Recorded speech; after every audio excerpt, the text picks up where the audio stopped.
Hello दोस्तों, आज हम लोग स्टार्ट कर रहे हैं आईपीसी नॉमेनक्लेचर सिस्टम, जिसमें कि हम देखेंगे कि कंपाउंड्स का आईपीसी में नाम कैसे रखा जाता है, कैसे उसका हम नॉमेनक्लेचर करते हैं, ये चीज़ हम आज सीखेंगे। तो सबसे पहले हम जानेंगे कि आईपीसी का फुल फॉर्म क्या होता है। तो आईपीसी का फुल फॉर्म होता है international union of pure and applied chemistry.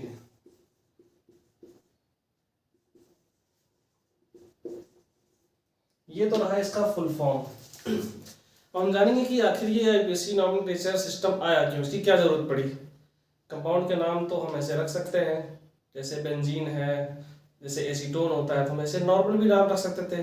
But problem ये हुई कि हमारे कंट्री में उसको कुछ और बोला जा रहा है, अदर कंट्री में उस कंपाउंड को कुछ और बोला जा रहा है, तो ये प्रॉब्लम होने लगी। तो हमने एक ऐसा सिस्टम अपनाया जो कि पूरे वर्ल्ड वाइड में लागू हो, मतलब इंडिया के लोग जिस नाम से जाने उस कंपाउंड को, वही नाम से अदर कंट्री के लोग भी जाने, इसलिए ये आईपीसी नॉमेनक्लेचर सिस्टम आया।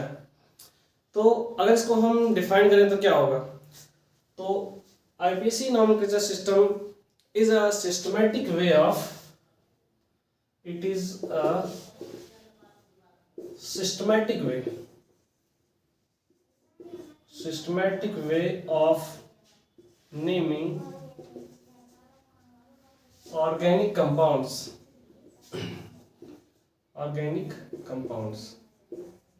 so that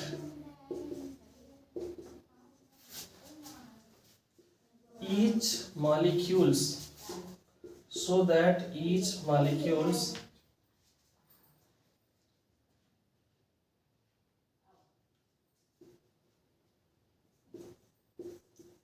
to be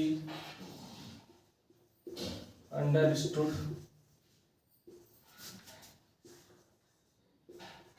correctly and unique worldwide। मतलब कि ये जो आईपीसी नेमिंग सिस्टम होता है, ये एक सिस्टमेटिक वे है नेमिंग करने का ऑर्गेनिक कंपाउंड्स का, जितने भी ऑर्गेनिक कंपाउंड्स होते हैं। तो अगर आपको नहीं पता ऑर्गेनिक कंपाउंड्स क्या होते हैं तो मैं बता देता हूँ। ऑर्गेनिक कंपाउंड्स ऐसे कंपाउंड होते हैं जिसमें कार्बन हाइड्रोजन दोनों प्रेजेंट होते हैं। ओनली कार्बन की बात नहीं करेंगे हम, कार्बन हाइड्रोजन दोनों एक साथ प्रेजेंट होते हैं, तो उसे बोलते हैं ऑर्गेनिक कंपाउंड्स। तो ऑर्गेनिक कंपाउंड्स का सिस्टमैटिक वे से नेमिंग करने के लिए ये सिस्टम आया है। क्यों आया है? ताकि so that each molecules to be understood, ताकि सभी मॉलिक्यूल्स करेक्टली हम जाने और यूनिक तरीके से जाने, वर्ल्ड वाइड पूरे विश्व में जाने। इसके बाद कुछ रूल्स हैं जो कि सबसे पहले हम जानेंगे आईपीसी नॉमेनक्लेचर। अब हम समझेंगे कुछ स्टेप्स हैं आईपीसी नॉमेनक्लेचर सिस्टम्स के। बिना स्टेप्स को जाने हम किसी भी कंपाउंड का नॉमेनक्लेचर नहीं कर पाएंगे। तो सबसे पहला स्टेप है choose the longest continuous chain of carbon atom. जैसे कोई भी कंपाउंड होता है तो उसमें सबसे पहले हमें लॉन्गेस्ट चेन चूज करना, जैसे कि ये हुई चेन कार्बन की।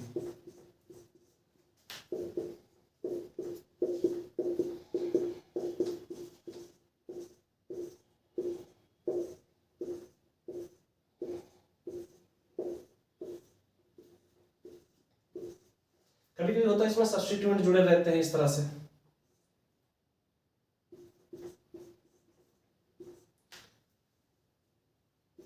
तो सबसे पहले हमें क्या करना है, देखना है सबसे लॉन्गेस्ट चेन क्या है, और जो सबसे लंबी चेन होती है वही उसकी पेरेंट चेन होती है, उसे हम पेरेंट चेन के नाम से जानते हैं। और यही पेरेंट चेन उस कंपाउंड का बेस नेम बताता है कि उसका बेस नेम क्या होगा। जैसे कि इसमें अगर हम देखें, इसको हम ऐसे काउंट कर सकते हैं 1 2 3 4 5 6, या फिर इसको हम ऐसे भी कर सकते हैं 1 2 3 4 5। तो इसमें लॉन्ग चेन कौन सा होगा? ये वाला होगा, इधर वाला। तो इसमें हमें सबसे पहले देखना है लॉन्गेस्ट चेन क्या है। और इसका भी एक रूल होता है, वो रूल हम आगे पढ़ेंगे, कि हमें नंबरिंग उसी तरीके से करना होता है, उसी तरह से करना होता है जिधर सब्स्टिट्यूएंट नजदीक होता है। जैसे इधर देखो, यहाँ से 1 2 3 4 पोजीशन पे आ रहा है, बट इधर से अगर हम काउंट करेंगे तो 1 2 3, तो इधर से हमें काउंट करना है 1 2 3 4 5 6। इसमें जो पेरेंट चेन है उसमें 6 कार्बन हैं। तो अगर 6 कार्बन है तो उसका कुछ नाम दिया जाएगा। अगर 5 कार्बन होंगे तो उसके भी कुछ नाम होगा, अगर 4 कार्बन तो उसके लिए भी कुछ नाम है। सबके लिए अलग अलग नेम दिया है। उसको हम क्या बोलते हैं, सफिक्स बोलते हैं। तो हम देखेंगे कि इसका सफिक्स क्या होगा। अगर मान लेते हैं एक कार्बन है, कार्बन 1 है, तो उसका सफिक्स होता है मेथ, उसके लिए हम मेथ लिखते हैं। और अगर 2 कार्बन है तो फिर उसके लिए एथ। ऐसे 3 कार्बन है तो उसके लिए सफिक्स होगा प्रोप। 4 कार्बन है तो उसके लिए ब्यूट। इसी तरह अगर 5 कार्बन है तो उसके लिए होगा पेंट। और अगर 6 कार्बन है तो हेक्स। इसी तरह अगर कार्बन 7 है तो हेप्ट हो जाएगा, हेप्ट। और अगर कार्बन 8 है तो फिर हो जाएगा ऑक्ट। 9 कार्बन है तो नोन। और अगर 10 कार्बन है तो फिर डेक। ये होता है इसका सफिक्स। अगर सिर्फ किसी भी कंपाउंड में सिर्फ एक ही कार्बन है तो उसके लिए हम मेथ सफिक्स वर्ड यूज करेंगे, सफिक्स। 2 कार्बन है तो ये होगा एथ। 3 कार्बन है तो प्रोप। 4 कार्बन है तो ब्यूट। 5 कार्बन है तो पेंट। 6 कार्बन है तो हेक्स। इसी तरह अगर 7 कार्बन है तो हेप्ट। 8 कार्बन है तो ऑक्ट। 9 कार्बन है तो नोन। एंड 10 कार्बन है तो उसके लिए हम डेक वर्ड यूज करते हैं। और ये कहलाता है सफिक्स। सफिक्स क्या होता है, जो किसी भी वर्ड में लास्ट में आता है। और प्रीफिक्स क्या होता है, जो पहले आता है।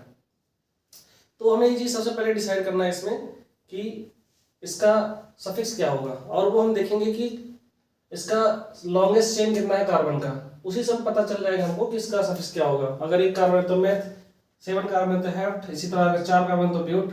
इस तरह से हम लोग इसका लॉन्गेस्ट चेन हम लोग देख लेंगे।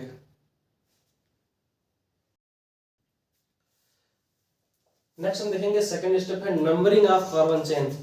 हमने इसके पहले देखा था कि फर्स्ट स्टेप जो था उसमें हमें लॉन्गेस्ट चेन देखना था, कार्बन की सबसे लॉन्गेस्ट चेन क्या है। हमने अगर आइडेंटिफाई कर लिया कि लॉन्गेस्ट चेन क्या है, उसके बाद हमें नंबरिंग करना है।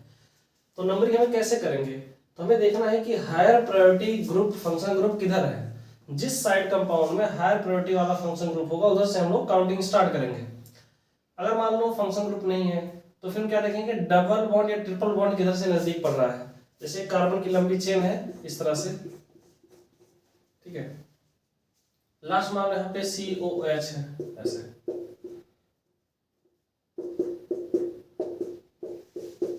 तो इसमें हमें क्या करना है, higher priority group, function group देखना है। और अभी हम आगे पढ़ेंगे कि कैसे हम डिसाइड करेंगे किसको हायर प्रायोरिटी दी जाएगी, ये चीज हम आगे सीखेंगे। तो हमें देखना फंक्शन ग्रुप किधर नजदीक है, इधर से नजदीक, इधर से काउंटिंग करेंगे 1 2 3 4 5 6, ठीक है।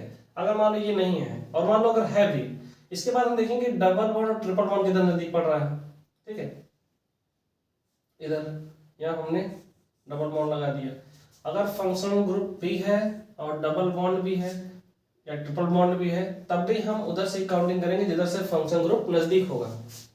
मान लेते हैं ये फंक्शन ग्रुप इसमें नहीं है, सिर्फ कार्बन ही है, तो फिर हम काउंटिंग उधर से करेंगे जिधर से ये डबल बॉन्ड या ट्रिपल बॉन्ड नजदीक होगा। तो इधर से नजदीक होगा, इधर से हम काउंटिंग करेंगे 1 2 3, इस तरह से काउंटिंग करते जाएंगे आगे।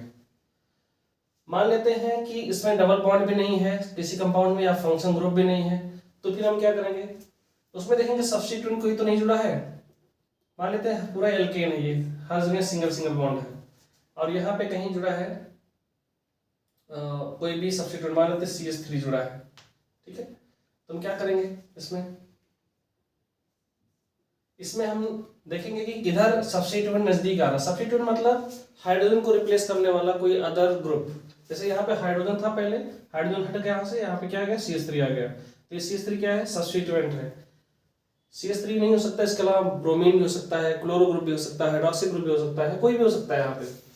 तो हम देखेंगे किधर ये नजदीक है। इधर से काउंटिंग करेंगे तो 1 2 3 4, और अगर इधर से काउंटिंग करें तो 1 2 3 पर ही मिल रहा है। तो हम इधर से काउंटिंग करेंगे 1 2 3 4 5 6, इस तरह से काउंटिंग करेंगे। तो आप लोग समझ गए। सेकंड स्टेप में क्या करें, नंबरिंग करना है कार्बन की, और नंबरिंग करते समय ध्यान देना है कि हायर प्रायोरिटी फंक्शन ग्रुप किधर से नजदीक पड़ रहा है, वो चीज देखना है। दूसरा क्या ध्यान देना है कि डबल या ट्रिपल बॉन्ड किधर से नजदीक पड़ रहा है। मान लेते हैं अगर ये नहीं है तो फिर हम देखेंगे डबल बॉन्ड ट्रिपल बॉन्ड किधर से नजदीक पड़ रहा है। मान लेते हैं डबल बॉन्ड भी नहीं है, फंक्शन ग्रुप भी नहीं, फिर हम क्या देखेंगे, फिर हम देखेंगे कि सब्स्टिट्यूएंट किधर से नजदीक पड़ रहा है। जिधर सब्स्टिट्यूएंट नजदीक होगा उधर से हम काउंटिंग स्टार्ट करेंगे, उधर से ही नंबरिंग हम कर देंगे कार्बन का। नेक्स्ट हम समझेंगे आगे कि इसका थर्ड स्टेप क्या है। नेक्स्ट स्टेप में हम देखेंगे आइडेंटिफाई सब्स्टिट्यूएंट। ये तीसरा स्टेप है। इसमें हमें देखना है कि कार्बन की जो लॉन्गेस्ट चेन है इसमें सब्स्टिट्यूएंट कौन सा है, और कोई सब्स्टिट्यूएंट है तो उसका नेम क्या रखेंगे, उसके लिए सफिक्स क्या यूज होगा। मान लेते हैं उसमें अगर CH3 प्रेजेंट है, CH3 या ब्रोमीन है या फिर क्लोरीन है या फिर यहाँ मान लेते हैं हाइड्रोक्सी ग्रुप है, OH है, या फिर मान लेते हैं कि NO2 ग्रुप लगा है, ठीक है, तो हम इसके लिए वर्ड क्या यूज करेंगे, इसके लिए सफिक्स क्या होगा। तो अगर मेथाइल है उसके लिए क्या होगा, CH3 है तो मेथाइल हम लिखेंगे मेथाइल, ये हो जाएगा इसका सफिक्स। ब्रोमीन है तो इसके लिए क्या होगा, ब्रोमो। क्लोरीन है तो क्लोरो। इसके बाद OH है तो हाइड्रोक्सी। अगर NO2 है तो नाइट्रो। इसी तरह मान लेते हैं अगर C2H5 है तो क्या हो जाएगा, इथाइल हो जाएगा। मान लेते हैं C3H7 अगर है तो क्या हो जाएगा, प्रोपाइल हो जाएगा। ये भी क्या है, सब्स्टिट्यूएंट है। सब्स्टिट्यूएंट क्या होते हैं, कोई ऐसा ग्रुप जो कार्बन के पास जो हाइड्रोजन उसको रिप्लेस करके खुद जाके ऐड हो जाए, जुड़ जाए। तो इस तरह से हमें सब्स्टिट्यूएंट को आइडेंटिफाई करना है, और इसकी भी प्रायोरिटी होती है। प्रायोरिटी हमें अल्फाबेटिकली सेट करना है। Priority will be alphabetically. जैसे मान लेते हैं किसी कंपाउंड में ब्रोमीन भी है, मिथाइल भी है, तो हम कैसे डिसाइड करेंगे कि हमें पहले किसको लिखना है, मिथाइल को लिखना है, ब्रोमीन को लिखना है। तो इसमें देखेंगे अल्फाबेट में जो पहले आएगा उसे हमें पहले लिखना है। जैसे ब्रोमो में बी वर्ड पहले आता है, और इसमें देखिए मिथाइल में क्या है, एम है, पहला ये लेटर है। तो इन दोनों में अगर देखेंगे तो ब्रोमो में बी अल्फाबेट में सबसे पहले आता है और एम इसके बाद आता है। तो पहले लिखेंगे ब्रोमो, उसके बाद फिर लिखेंगे मिथाइल। एग्जांपल लेते हैं जैसे CH3 CH2 CH Br CH2 CH CH3 and CH3। तो हमने पहला रूल क्या बताया था कि आपको सबसे पहले लॉन्गेस्ट चेन देखना है, तो लॉन्गेस्ट चेन यही है। लॉन्गेस्ट चेन यही है। चाहे आप इधर से काउंटिंग करो, लेकिन हमें इधर से काउंटिंग करना होगा, ज्यादा सही रहेगा। क्यों? क्योंकि इधर से सब्स्टिट्यूट नजदीक है। ये सब्स्टिट्यूट चाहे इसको मानो चाहे इसको मानो। अगर आप इसको मानोगे तो यहाँ से काउंटिंग करना पड़ेगा। अगर आप इसको मानते हो, सॉरी, अगर इसको सब्स्टिट्यूट मानते हो तो इधर से काउंटिंग करना पड़ेगा। हम मान लेते हैं सब्स्टिट्यूट ये है CH3, तो इधर से काउंटिंग करेंगे 1 2 3 4 5 6। हमने इधर से क्यों नहीं किया काउंटिंग? क्योंकि यहाँ पे ब्रोमो जो ग्रुप है वो तीसरे पोजीशन पे आएगा 1 2 3, जबकि इधर से अगर काउंटिंग करेंगे तो 1 2 इधर से ही ये नजदीक आ रहा है। लेकिन इसका जब नॉमेनक्लेचर करेंगे तो इसको में पहले नहीं लिखना, पहले में इसको लिखना है। क्यों? क्योंकि ब्रोमो बी जो है वो अल्फाबेट में पहले आता है। ठीक है, इसका नाम क्या हो जाएगा? चौथे पोजीशन पे है ब्रोमीन ग्रुप, तो क्या होगा? 4 ब्रोमो हो जाएगा, 4 ब्रोमो। देन दूसरे पोजीशन पे क्या है? Methyl, 2 methyl. और ये कितने कार्बन की चेन है? ये 6 कार्बन की। तो उसके लिए हम क्या लिखते हैं? हेक्स लिखते हैं, हेक्स। मैंने भी बताया था कि अगर 6 कार्बन के लिए हम हेक्स सफिक्स वर्ड यूज करते हैं। और यहाँ पे हर जगह आप देखिए सिंगल बॉन्ड है, ये एक एल्केन है, एल्केन, ये एक एल्केन है। तो एल्केन में क्या होता है? लास्ट में आता है एन। मान लो अगर कहीं पे डबल बॉन्ड होता तो फिर क्या हो जाता? एल्कीन हो जाता, और लास्ट में क्या आता? इन आता उसमें। अगर कहीं पे ट्रिपल बॉन्ड होता तो उसको हम एल्काइन बोलते हैं, और उसके लास्ट में क्या आएगा? आइन आता है।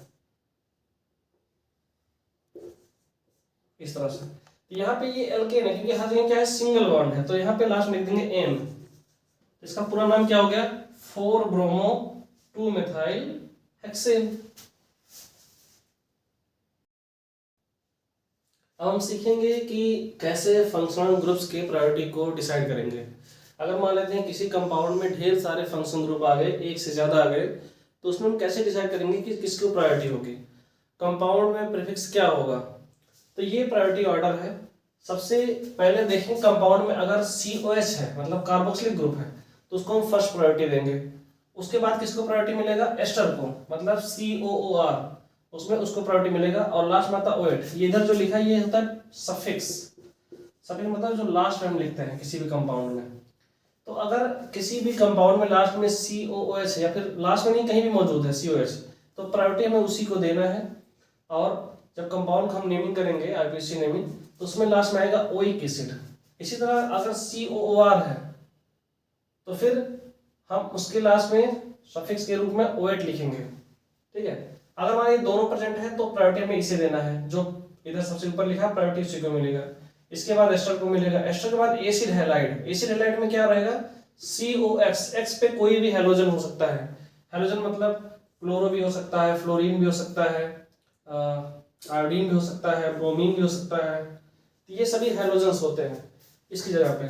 तो इसके लिए हम वर्ड यूज करते हैं सफिक्स ऑयल हैलाइड, या फिर जैसे मान लो क्लोराइड अगर यहाँ पे प्रेजेंट है इसकी जगह पे तो जाएगा ऑयल क्लोराइड। अगर ब्रोमीन प्रेजेंट है तो ऑयल ब्रोमाइड। इस तरह से इसका नॉमिंग हम करेंगे।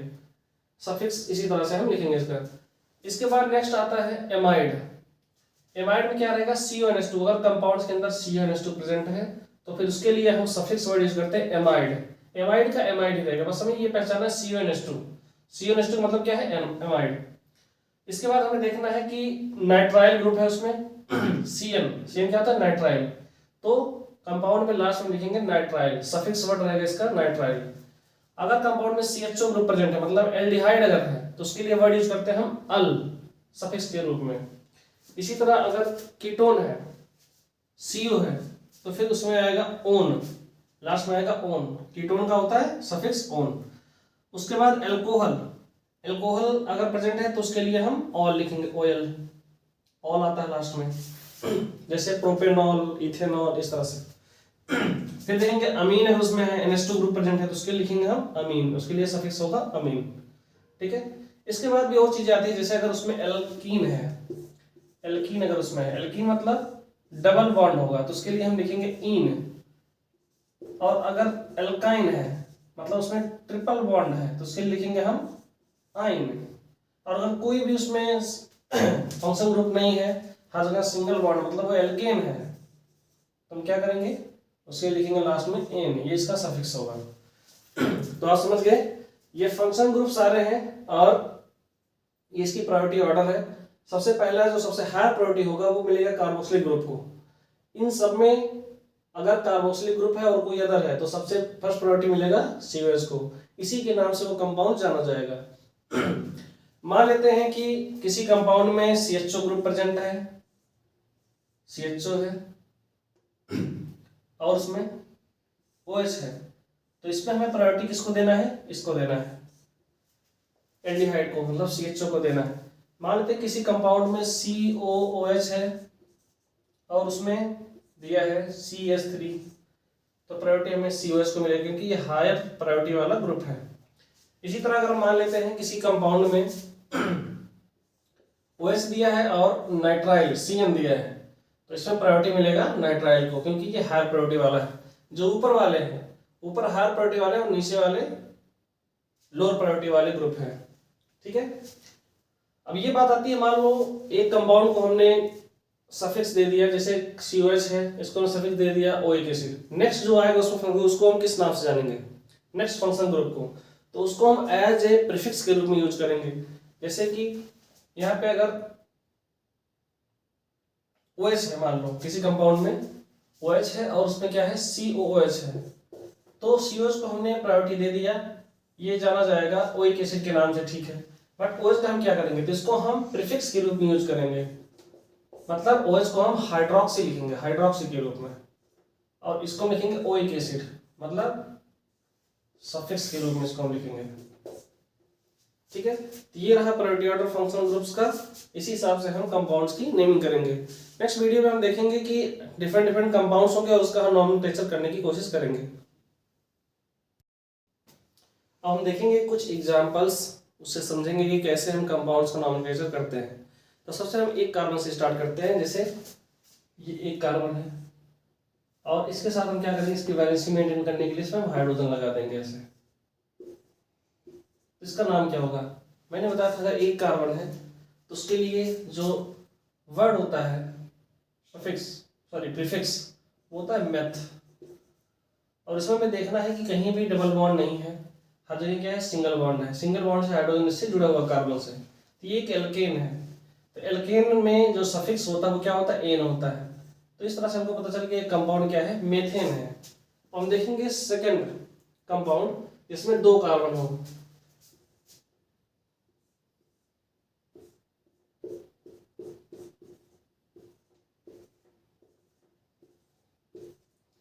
इसमें देखेंगे 2 कार्बन है, फर्स्ट एंड सेकंड। तो 2 कार्बन के लिए हमने बताया था प्रीफिक्स होता है एथ। चूंकि इसमें हर जगह क्या है, सिंगल बॉन्ड है, तो इसके लिए जो सफिक्स होगा वो होगा एन, क्योंकि ये एल्केन है। ये कंपाउंड है एथेन। थर्ड कार्बन देखते हैं, सॉरी थर्ड कंपाउंड जिसमें 3 कार्बन हो।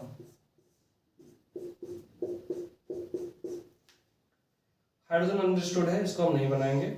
तो देखेंगे इसमें इसका नाम क्या होगा। तो नंबरिंग करेंगे 1 2 3, कहीं से भी कर सकते हैं, इसमें कोई दिक्कत नहीं, क्योंकि इसमें कोई भी सब्स्टिट्यूएंट नहीं है, ना तो इसमें कोई डबल या ट्रिपल बॉन्ड है, और ना ही इसमें कोई फंक्शन ग्रुप प्रेजेंट है। तो कहीं से भी हम नंबरिंग कर सकते हैं। 3 कार्बन है तो इसके लिए प्रीफिक्स वर्ड यूज होता है प्रोप, और सिंगल बॉन्ड है तो इसके लिए हम लिखेंगे एन। तो ये इसका नाम क्या होगा, प्रोपेन हो गया। अगर इसमें 4 कार्बन हो जाए इसी तरह, इसका नाम क्या हो जाएगा, इसका नाम हो जाएगा ब्यूट, क्योंकि 4 कार्बन के लिए जो वर्ड है प्रीफिक्स उसको होता है ब्यूट, और सिंगल बॉन्ड है तो एन हो जाएगा। ठीक है, मान लेते हैं इसमें कहीं डबल बॉन्ड प्रेजेंट है, डबल बॉन्ड है, यहाँ पे डबल बॉन्ड है, ये यहाँ से हट जाएगा। इसका नाम क्या होगा, देखो यहाँ पे नंबरिंग किधर से भी कर सकते हैं, चाहे इधर से हम करें चाहे इधर से करें, बात एक है, क्योंकि इधर से करेंगे तभी डबल बॉन्ड यहाँ पे दूसरे कार्बन मिलेगा, इधर से करेंगे तभी दूसरे कार्बन मिलेगा। तो इसका नाम क्या हो जाएगा, इसका नाम होगा, पहले देखेंगे कि कितना ये कार्बन वाला कंपाउंड है। तो ये 4 कार्बन वाला है, तो 4 कार्बन के लिए जो प्रीफिक्स होता है ब्यूट। अब देखेंगे कि इसमें कहाँ पे डबल बॉन्ड है, तो दूसरे कार्बन पे डबल बॉन्ड हो, लिखेंगे 2, और डबल बॉन्ड के लिए मैंने बताया था जो सफिक्स है वो है इन, तो इसका नाम है ब्यूट 2 इन, या फिर हम इसको ऐसे भी लिख सकते हैं 2 ब्यूटीन। ये दोनों सही है। ऐसे हम देखेंगे next compound CH3 CH2 CH CH3 CH2 CH3, इसका नाम देखेंगे। ये यहाँ पे अगर देखें आप ध्यान से, यहाँ पे क्या है, ये सब्स्टिट्यूएंट जुड़ा हुआ है। तो रूल में आपने पढ़ा था कि हमें सबसे पहले लॉन्गेस्ट चेन देखना है, तो लॉन्गेस्ट चेन हमको साफ साफ दिख रहा है, ये सबसे लॉन्गेस्ट चेन है कार्बन की। उसके बाद हमें नंबरिंग करना होता है। नंबरिंग हम किधर से करते हैं, जिधर से हमें कोई फंक्शनल ग्रुप या फिर कोई डबल बॉन्ड या ट्रिपल बॉन्ड मिल जाए, या फिर कोई सब्स्टिट्यूएंट मिल जाए। तो यहाँ पे कोई फंक्शन ग्रुप है नहीं, कोई डबल बॉन्ड भी नहीं है, तो हमें देखना है किधर पे सब्स्टिट्यूएंट किधर से नजदीक है। तो इधर से काउंट करें 1 2 3, इधर से भी 3 आ रहा है, इधर से भी 1 2 3, तो किधर से भी कर सकते हैं। इधर से करते हैं 1 2 3 4 और 5, ये 5 कार्बन वाला एक कंपाउंड है। तो इसका नाम क्या होगा, आईबीसी नेम।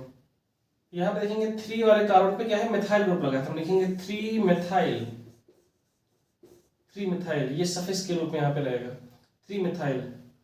उसके बाद ये क्या है, 5 कार्बन वाला, तो क्या हो जाएगा पेंट। 5 कार्बन के लिए हम प्रीफिक्स यूज करते हैं पेंट, और ये एक एल्केन है क्योंकि हर जगह क्या है, सिंगल बॉन्ड प्रेजेंट है। तो यहाँ पे जो सफिक्स होगा वो होगा एन, इसका नाम क्या हो गया, 3 मिथाइल पेंटेन। इसी तरह हम नेक्स्ट वीडियो में समझेंगे और सारे कंपाउंड्स। इसमें हम सीख जाएंगे कि कैसे हम किसी भी कंपाउंड का नॉमेनक्लेचर करते हैं। उसमें हम डिफरेंट कंपाउंड लेंगे जिसमें फंक्शन ग्रुप भी प्रेजेंट होंगे और उसमें सब्स्टिट्यूएंट भी प्रेजेंट होंगे, डबल बॉन्ड भी आपको उसमें देखने को मिलेगा। ये कुछ और हमने एग्जांपल्स लिए हैं और इसे समझेंगे कि कैसे इन कंपाउंड्स का हम नॉमेनक्लेचर करेंगे अकॉर्डिंग टू आईपीएसी। तो यहाँ पे देखिए इसमें क्या है, कितने कार्बन है देखना है हमें, 1 2 3 4 5 कार्बन है। नंबरिंग हम कैसे करेंगे, तो नंबरिंग हमें करना है उस साइड से जहां से हमको डबल बॉन्ड या ट्रिपल बॉन्ड नजदीक मिले। यहाँ पे 2 चीजें हैं, एक तो सब्स्टिट्यूएंट भी हमको दिख रहा है Br, और यहाँ पे डबल बॉन्ड भी है। तो हम क्या करेंगे, सबसे पहले देखेंगे डबल बॉन्ड किधर से नजदीक पड़ेगा, उधर से ही काउंटिंग हमको करना है। ये 1 2 3 4 5, अब हमें क्या करना है, इसका नेमिंग करना है। कैसे होगा ये, तो यहाँ पे देखिए 4 वाले पोजीशन पे क्या है, ब्रोमो ग्रुप है, लिख देंगे 4 ब्रोमो। इसके बाद देखेंगे कितना कार्बन है, तो 5 कार्बन, क्या हो जाएगा, पेंट हो जाएगा, पेंट। इसके बाद यहाँ देखेंगे कि डबल बॉन्ड कहाँ मौजूद है, तो दूसरे वाले में मौजूद है, तो 2 इन क्यों आ रहा है, क्योंकि डबल बॉन्ड दूसरे कार्बन पे मौजूद है। ये हो गया इसका आईपीसी नेम, 4 ब्रोमो पेंट 2 इन। यहाँ पे देखिए हम सेकंड कंपाउंड ये है, इसमें देखिए ध्यान से, सबसे पहले हम देखेंगे लॉन्गेस्ट चेन क्या है, तो काउंट करते हैं 1 2 3 4 5 6, इधर से अगर करते हैं 1 2 3 4 5, ये लॉन्गेस्ट चेन हमको मिल रहा है, तो नंबरिंग हम तो लॉन्गेस्ट चेन हम इसी को लेंगे। इसके बाद हमें नंबरिंग करना है, तो नंबरिंग हम कैसे करेंगे, किधर से करेंगे, हमें देखना है कि इसमें फंक्शनल ग्रुप या फिर सब्स्टिट्यूएंट किधर से नजदीक है। तो यहाँ इधर अगर देखें हम ध्यान से, तो इस साइड से हमको नजदीक मिल रहा है ये सब्स्टिट्यूएंट और ये फंक्शन ग्रुप भी, तो इधर से हम काउंटिंग करेंगे 1 2 3 4 5 6। तो यहाँ पे देखिए क्या होगा, ये जो ग्रुप है ये यहाँ पे सब्स्टिट्यूएंट के जैसा है, सब्स्टिट्यूएंट के जैसा है, और ये हमारा मेन फंक्शन ग्रुप हो जाएगा OH, मतलब ये कंपाउंड एक एल्कोहल होगा। इसका नेमिंग हम कैसे करेंगे, तो दूसरे कार्बन पे है ये ग्रुप, 3 कार्बन, तो इसको हम क्या बोलेंगे, प्रोपाइल बोलेंगे, तो हो जाएगा 2 प्रोपाइल।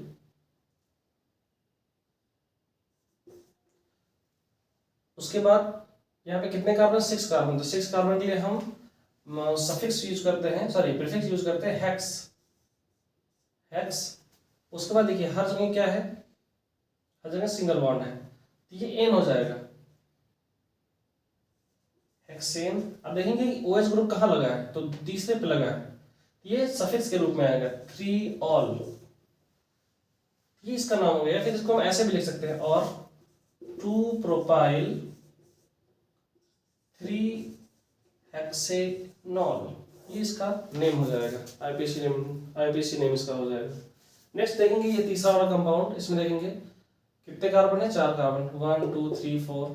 यहाँ पे डबल बॉन्ड कहाँ पे है, इस साइड है, लेकिन यहाँ पे हमें देखना है कि जो फंक्शन ग्रुप CHO है वो किधर है, इस साइड है, तो हमें इधर से ही काउंटिंग करना पड़ेगा, 1 2 3 4, 4 कार्बन है। यहाँ पे देखेंगे हम ये जो डबल बॉन्ड है किस कार्बन पे आ रहा है, 2 का दूसरे कार्बन पे आ रहा है, तो ऐसे हम लिखेंगे, कितने कार्बन है इसमें, 4 कार्बन, तो ब्यूट, 4 कार्बन के लिए ब्यूट। दूसरे कार्बन पे इन है, मतलब डबल बॉन्ड है, तो 2 इन। उसके बाद पहले वाले कार्बन पे क्या है, ये अल है, मतलब एल्डिहाइड है, तो हो जाएगा 1 अल। इस तरह से इसका हम नॉमेनक्लेचर करते हैं। ये हो गया इसका आईपीसी नेम।